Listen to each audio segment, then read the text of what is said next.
Hitting 1,000 subscribers is a pretty hard achievement to get, taking at least a year on average to reach. But for all of their time on YouTube making videos and videos, YouTubers still don't receive a play button at 1,000 subscribers. But not me. To celebrate my channel hitting 1,000 subscribers, I'm going to make this cardboard play button. I'll start by finding some cardboard and then tracing the shape of a play button on it. Then after duplicating it, I had the front and back of the play button finished and used a very long piece of cardboard as the walls of the play button.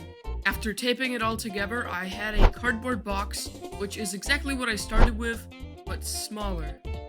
There was still a lot of tape visible on the outside of the box, so I covered it with some paper, and my 1K cardboard play button was finished.